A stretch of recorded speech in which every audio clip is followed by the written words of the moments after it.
So good morning from the meadow, guys. Today it's a beautiful sunny day again, which is great, loving this. And I'm going to talk to you about our mothership house truck. Her name is Lagatha. She's a 1978 Lamborn bodied racehorse carrier built on a Dodge Commando chassis, a 13-ton chassis.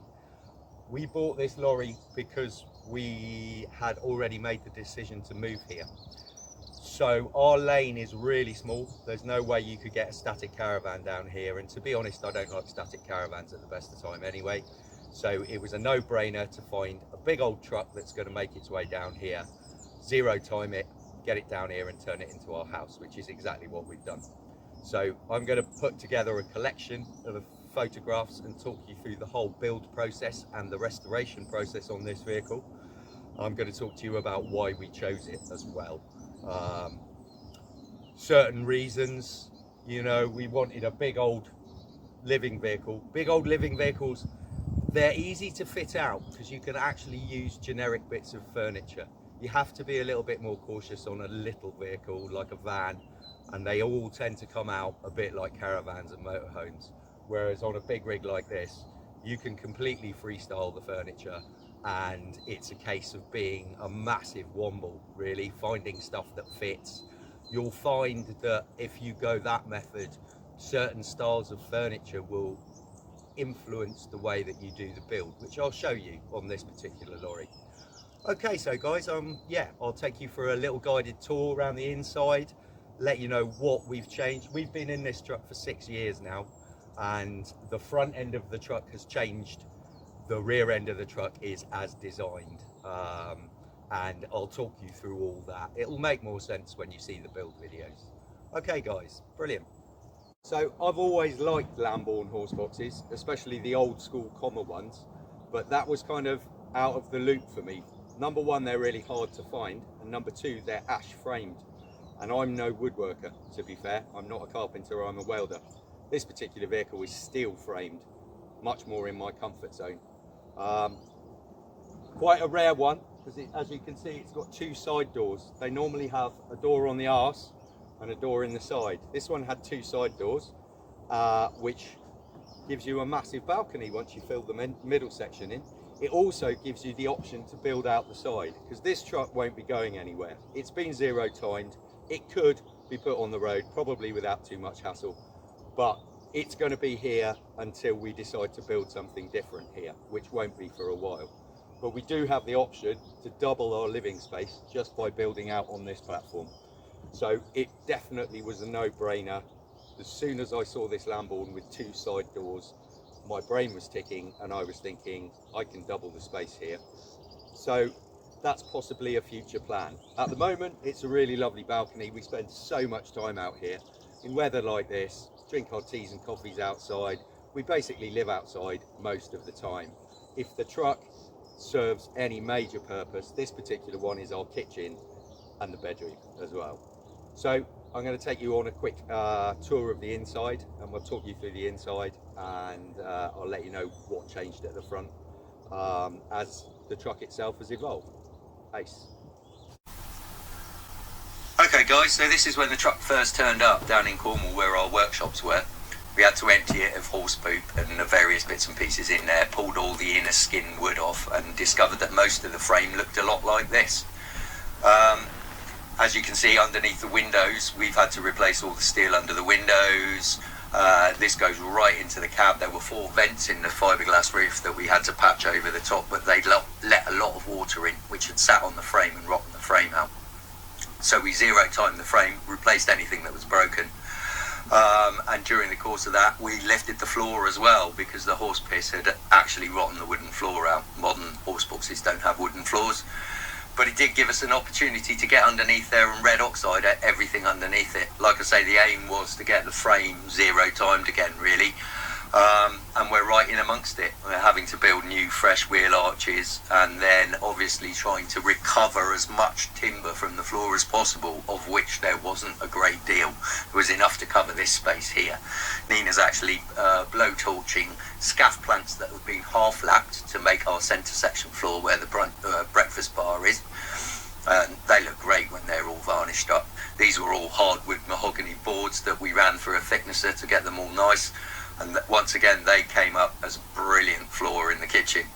These were the original boards. They're the only ones we could save out of the whole lorry, and it makes up the living room space. Meanwhile, outside, you've got all sorts of bits and pieces going on bodywork wise. These are the steps into the tack room, and the metalwork underneath was all gone, and the aluminium had peeled off, so we put fresh aluminium in there, recut the step recesses, and it's as good as gold, good as new. On the other side, you can see there was damage to where the fuel tank was. This isn't the original fuel tank, so they've obviously stoved it into something in the past, and that needed alley plating as well. But it all comes together. We had alley kicking about in the yard, so it wasn't a great cost. Obviously, the mechanical side needed looking into. The brakes got a full overhaul. All the wheel bearings were re-greased. We checked all the kingpins, re-greased those, reassembled all the brakes back together, and then she's good as gold as well. So the inside, we build a wooden frame which attaches to the metal frame and then insulate. This is crucial so you don't screw your screws into the metal frame, because you create a cold bridge which then delaminates the fresh ply that you've just put on there. Obviously, using templates is a massive advantage when making curvy spaces and putting all these bits and pieces back together, so you get a nice seamless fit with the boards. She's slowly coming together here. This is the point where we're running electrical cables underneath the woodwork before the final coat of woodwork goes on. And now we're into the fun bit, which is building furniture. So that's an aircraft cowling that I painted, and obviously the first thing that I put in there was a rack for the rum, which is exactly, as you can see, we filled it up with rum already, and it started off the kitchen. I love using metal and wood. I think it works really well, so I made these brackets out of old spanners, and I use copper plumbing pipe to do all my retainers on my shelves that stop the jars from falling off. These jars here, the jam jars underneath, you screw the lids to the underside of the shelf, and then that's your spice rack. As I said later on, these barrels are amazing. You have to screw the bands onto the barrels so they don't all fall to pieces when you cut the doors out, but you can make amazing barrel cupboards out of them. I'm not a carpenter. Basically, I used 3 or 4 different types of wood to make the tabletop on this. Didn't biscuit it because I wasn't aware of that, to be honest. But I did manage to make this, which was an interesting shape because the wall tilts in from about waist heightwards. So to get it to fit against the wall nice and neatly took a bit of measuring. As you can see, she's really coming together now. We got lights. This is the kitchen, actually as a fully functioning kitchen. And we've started putting other bits of furniture in. They've now moved, but in their original position they were sort of in the living room. We've expanded that considerably. Decoration time. I'm an aviation nut, hence the propellers and the flying helmets. And at last, I must be about, I don't know, 3 or 4 weeks away from moving it down here from Cornwall, so it's time for a coat of paint, make her look neat and tidy. She's really coming together now. I've reskinned the horse doors, and yeah, it's a case of masking off, getting some paint on her. I always paint everything green. It means you're not spotted, you're so much more discreet. So here she is, ready to go on the lorry and get delivered up to Devon. We had to buy or rent some fake trackway in to get the truck up onto the bit of the land. You can see how muddy it was. There was no way a 13-ton lorry was going to do this, and after a bit of shunting we managed to reverse her into her spot where she is now. The first modification was a pair of rear doors. These were wooden, they just didn't last with the weather, but they did let the light in. So there she is, finally settled, and I'll show you the modifications. Okay guys, so I'm in the kitchen of the lorry right now, and this was an epic bit of wombling building this. We gathered bits and pieces from all over to make this particular kitchen. So this cupboard here was in Nina's mum and dad's place when she was growing up. So it's got we've got a couple of cupboards in here that are old sentimental bits of furniture from her. And basically we blended it into a work surface, and this work surface, predominantly this piece here, came out of a skip outside the London Unity pub in Brighton. That was a whole story, getting this piece of wood. It was a bit bigger than this when we picked it up, but we wedged it in a car on the school run and got it home. My main kitchen cupboards are made out of old whiskey barrels. unbelievably TARDIS-like, these barrels. You can fit so much stuff into them. This one's the baking barrel, so it's got all our pastas, rices, flours, all that sort of stuff. And this one here is full of all our crockery, cutlery, pots and pans. But pretty much everything in this kitchen was recycled. Even the oven was rejetted by a friend of mine and bunged in. It was rejetted to LPG jets and pressure tested, and then in it went. It's getting a bit worn out now after 6 years. That's something that we are going to have to change. Okay, so as you can see, the floor is still at several levels. So the back section here would have had 3 horses in it. This would have been a separate tack room, and then where the camera is would have been another 3 horses, and then behind that another separate tack room. Was how it was all divided up when we first got the truck. Still had horse poop in it.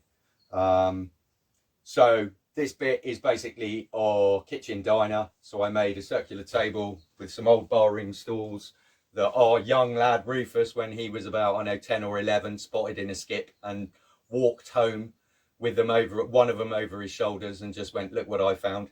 So we went back and picked the other one up.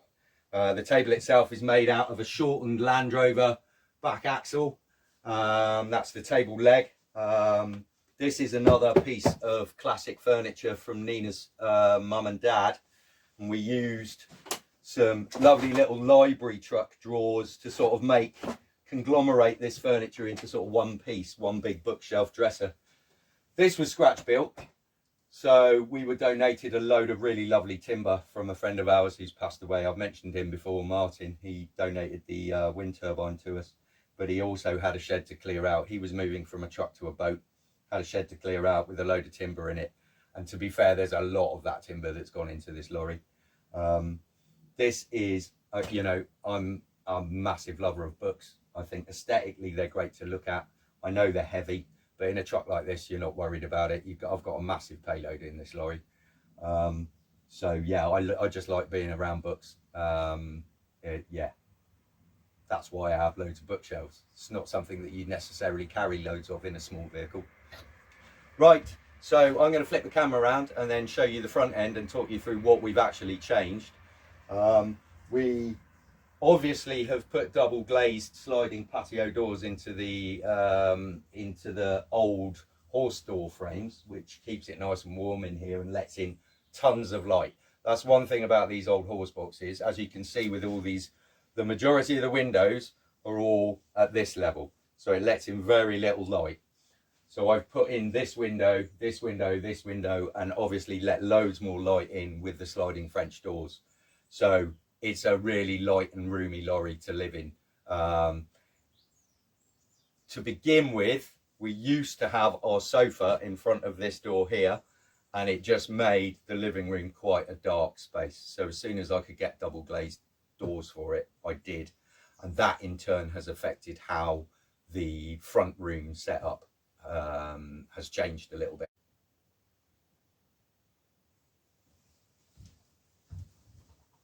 Okay, so I'm down in the front horse section. There's a step up here. You've got to imagine there used to be a wall here, and then a wall about here, and this would have been a tack room. This would have been the door. So what have we changed in here? Well, originally the sofa was here and this door was folded up, so it was very dark. As soon as we got that down permanently and got these windows in, we could move the sofa. We just upgraded to an old person's sofa that goes, oh, it's lovely. But there's only me and Nina in here most of the time now. Roo comes in to cook. He doesn't hang out in here very much. He's got his own truck and he hangs out with his mates in his own truck. So it's become a little bit more airy and spacey now because there's kind of less of us in here permanently. Got a good modern wood burner. They're brilliant, to be honest. They work so much better. You have to spend a few quid on one, but it's made such a difference. It stays in all night now. I used to have an old welded up Land Rover burner in there that I built some years ago, which was great, gave us sterling service for years because we'd used it in a workshop tent previous to it coming in here. But it was just getting a bit worn out, to be fair. So we upgraded and I don't regret it in the slightest. The other thing we upgraded is The bed's just gone from a queen size to a king size now. Because the truck's not on the road, we can build the bed over the cab. So what I've done is remove the steering wheel. The steering wheel actually sits under the bed, and I've removed the driver's seat, and the bed is built over the top. It gives us the whole cab as storage, which we can access through this door here under the bed. So we've got a huge amount of storage space under the bed, and I'm not losing space just because of a driver's seat and a steering wheel. You know, if we have to move this truck at some point, I'll just lift the bed frame out, put the seat back in, steering wheel back on, and we're good to go. But as I said, this truck was never intended to actually go out and about on the road at all, really. It was designed to be a home first. And because my comfort zone is lorries, it was easiest for me to build a home in a lorry. One thing that is quite fun, all of our trucks have old school GPO wind up telephones, so we can talk to each other without having to yell out of the door. We just give whoever's in one of the other trucks a ring, and then we can have a nice natter. That was a nice little touch to keep us all in contact with each other. What else can I say? Not a great deal, really. I think I've talked you through the main things. It'll all make loads of sense once you've watched the well, you will have watched by now the build video, so you'll see the changes. But I've been, like I say, I've been involved in trucks for 33 years. I can't see me changing. I think what I might do when I'm older is build a log cabin here, because having a shower and a toilet inside would be quite nice. We don't really need one. We've got a compost loo outside at the back of the lorry. We're building a shower, which is also out at the back of the lorry. I don't tend to put showers or toilets into vehicles at all. I think they take too much space up, considering you only use them for maybe 5 or 10 minutes a day. I didn't want to compromise on that. If I could have all of that outside the lorry, I would go for it. If I build the extension, what I might do is put a shower in it, just so that we don't have to walk to the bottom of the garden. But that's a maybe. That's a maybe. I don't tend to put plumbing in any of my trucks, water plumbing, to be honest. I think my thinking on water tanks is if you get in trouble and contaminate them, which I've seen more than once, they're a real ball ache to clean out. With a water butt as well. Well, with a water tank, you need to be able to get your vehicle near a hose. Whereas with a water butt, you can walk the water butt to a water source. Quite often I'd go and get spring water out of mountains and stuff, which you can do with a water butt. You can't really do with a water tank. It's horses for courses. It's my personal preference. I think the fact that the water quite often freezes up here during winter time, I didn't want to mess about with pumps and pipe work and sinks and drainage and another soak away.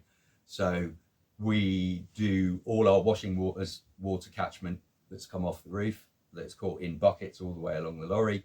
We use that for doing our washing up, and then our drinking water we carry inside with a water butt, because then it never freezes. It's an old school way of doing it, but my thinking is why would I overcomplicate things with plumbing when I really don't need it? I mean, push comes to shove, I can carry a shower bag about with me, which is portable, fill up with water, hang it in the sun, have a shower, not a bother, you know, or a big tin bath in front of the wood burner. I've just never seen the need for it, to be honest. There are also leisure centres you can visit if you're out on the road. You can always go swimming in rivers and in the sea. Just never really compromised on that. Always thought it was a bit of a waste of space. Okay, dudes. Well, that's me talk through this lorry. I hope you've enjoyed it.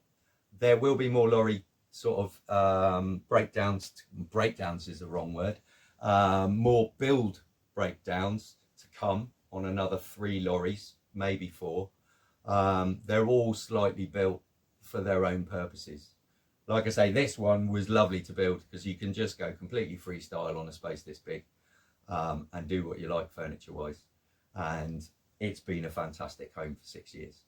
So I hope that inspires some of you if you're going to go and head out on the road. It's not that hard to jump from a 3.5 ton license to an HGV2 license. So getting a rig like this is easily possible.